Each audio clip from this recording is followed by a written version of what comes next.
There's something undeniably magnetic about a woman who has learned to dance with her shadows, who has embraced her contradictions, and who carries herself with the quiet grace of someone who has nothing to prove. Carl Jung once said, "The privilege of a lifetime is to become who you truly are." And for the mature woman who has dared to walk the path of self-discovery, this privilege becomes her power. It's not her clothes, her beauty, or even her charm that captivates. It's her energy, her presence, her ability to stand fully in her own skin.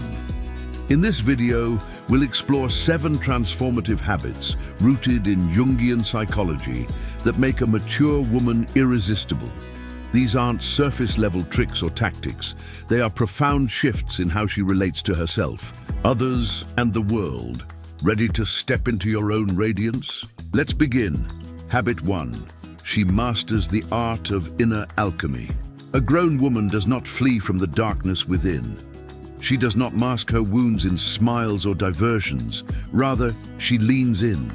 She faces those parts of herself that she used to hide. From the insecurities, the fears, the betrayals, the disappointments.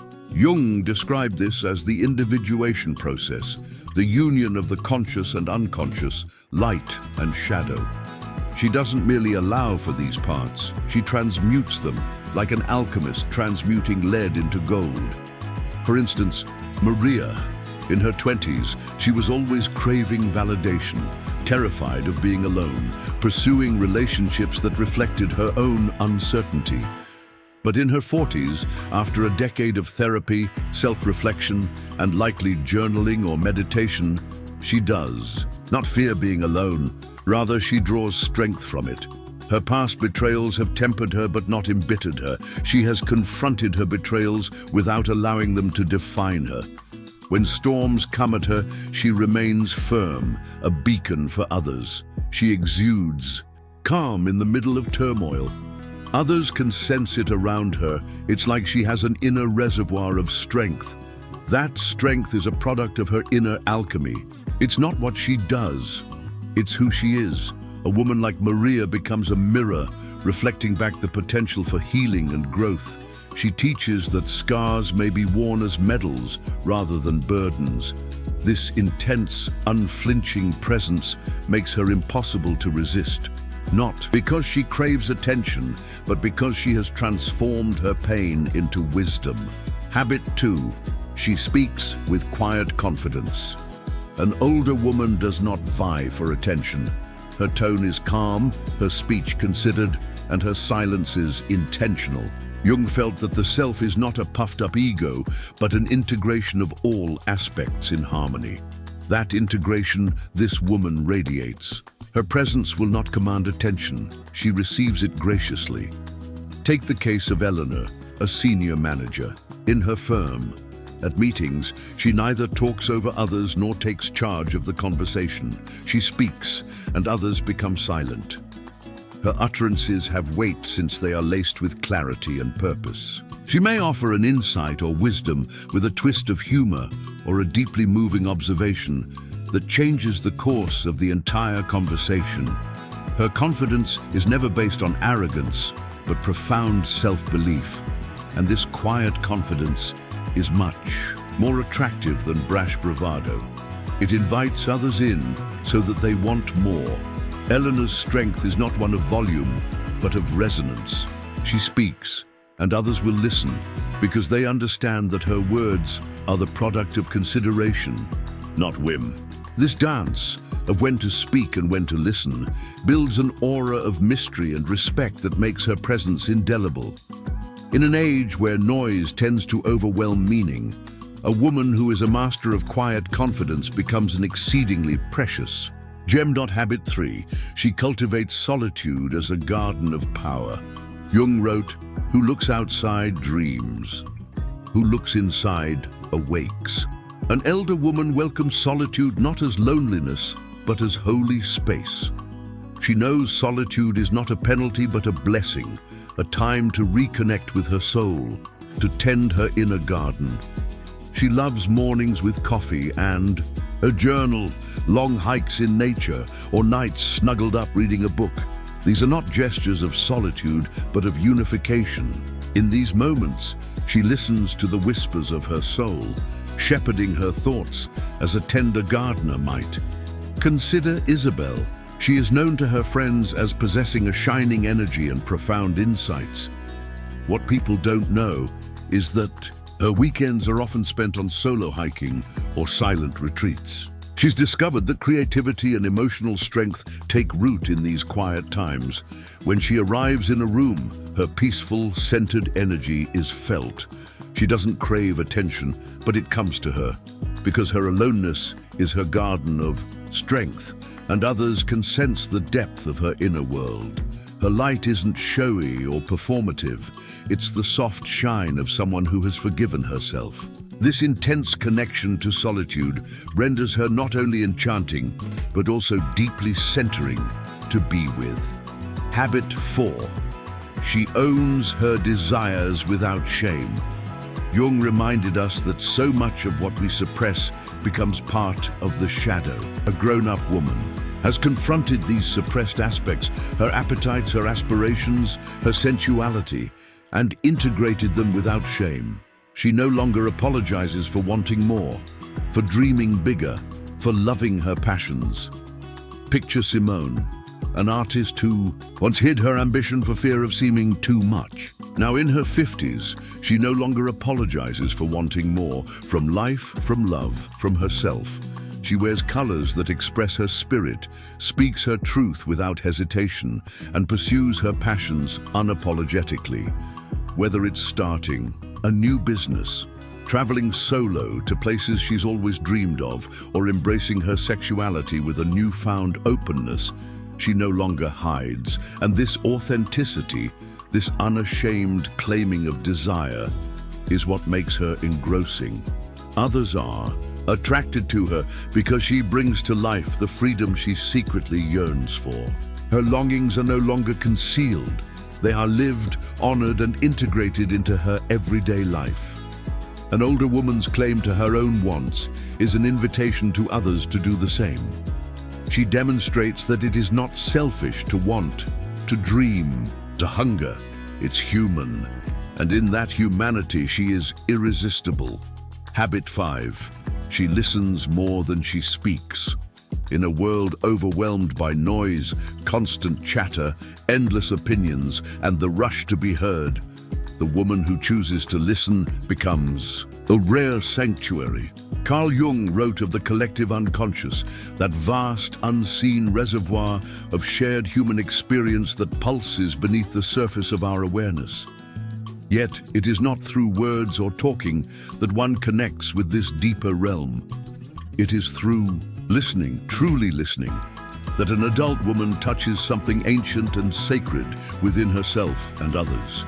Take Anna, a mentor to many young women navigating the storms of life. When they come to her, carrying their doubts, fears, and hopes, Ina does not rush to offer solutions or judgments. Instead, she gives them her full presence. She listens not only with her ears, but with her entire being, tuning into the subtle shifts in their voice, the fleeting expressions that cross their face, the unspoken pain or joy behind their words. She creates a container where silence is welcomed and space is held. Her listening is active, attentive, and deeply engaged, a sacred act of presence that says, "I am here with you, fully." The power of Anna's listening lies not in what she says, but in how she makes others feel, seen, valued, and safe. After a conversation with her, those who seek her out often find themselves transformed. They don't just feel heard, they feel understood at the core of their being.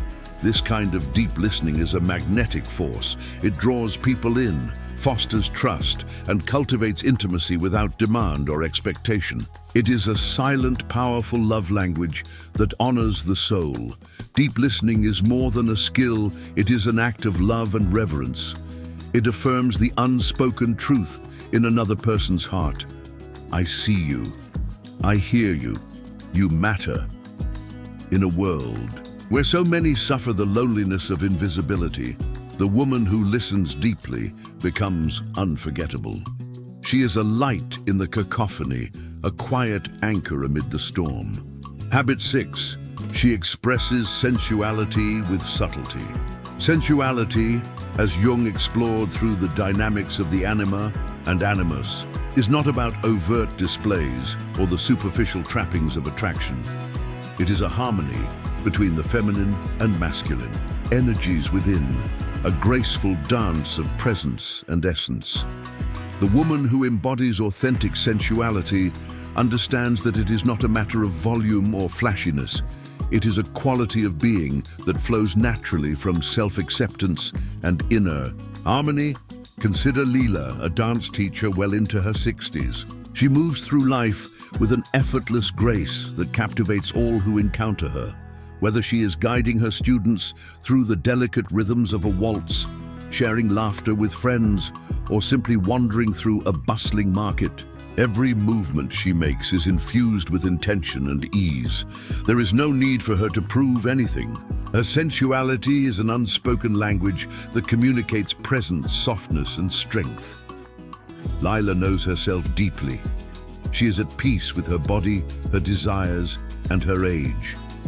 This intimate relationship with herself allows her to express sensuality with quiet confidence, through the gentle curve of a smile, the warmth in her eyes, the measured cadence of her voice. This kind of sensuality is magnetic because it is authentic. It cannot be faked or forced. It flows from a place of true self-love and acceptance. This subtle sensuality transcends time. It deepens rather than fades with age. It is an energy that declares, "I am here, fully present, fully alive," without ever shouting for attention. And in that, there is a timeless allure, a beauty that radiates from within and lingers long after she has left the room. Habit 7. She lives authentically without masks. Carl Jung defined the persona as the social mask we wear, the role we play to fit into the expectations of others. But as a woman matures, she sheds this mask and begins to live with radical authenticity.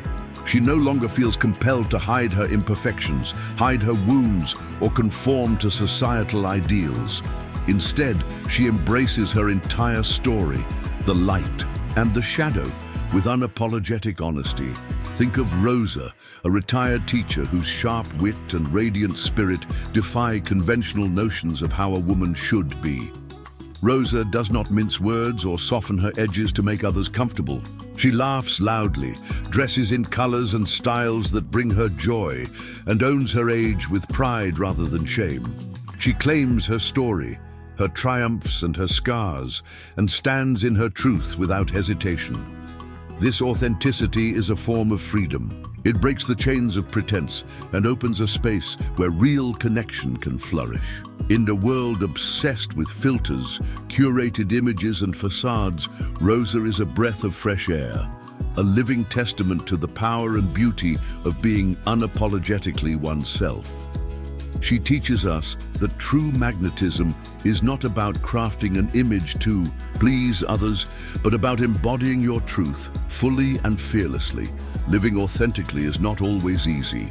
It requires courage to stand in your truth when the world demands conformity. But in that courage lies immense power. The woman who lives without masks is not only magnetic, she is unforgettable. She is living art, a masterpiece of truth and self-expression. Closing reflection. Carl Jung's insights into the psyche reveal a profound truth. Authentic magnetism is never about becoming someone else or chasing external approval. It is about the courage to become wholeheartedly ourselves, embracing all aspects of our being, both light and shadow. The truly magnetic woman does not pursue love, validation, or attention. Instead, she draws these gifts effortlessly by living in alignment with her true nature. These 7 habits, rooted deeply in interior transformation, are not superficial behaviors, but sacred practices of becoming. They call us to strip away the layers of societal conditioning, egoic demands, and fear to uncover the radiant brilliance that lives within. To live these habits is to embark on the ongoing journey of individuation, that sacred dance between the known and the unknown, the light and the shadow. So I invite you to reflect. Which of these habits do you already embody? Which ones whisper to you, inviting you to go deeper? Remember, this journey is never about perfection, but about presence, vulnerability and growth. In this dance, you don't just become irresistible, you become unforgettable. If this message has stirred something within you, subscribe for more reflections. Share it with someone who might need to hear it, and tell me in the comments, which of these habits will you begin to embody today? Until we meet again, remain radiant, remain magnetic, and above all, remain true to your essence.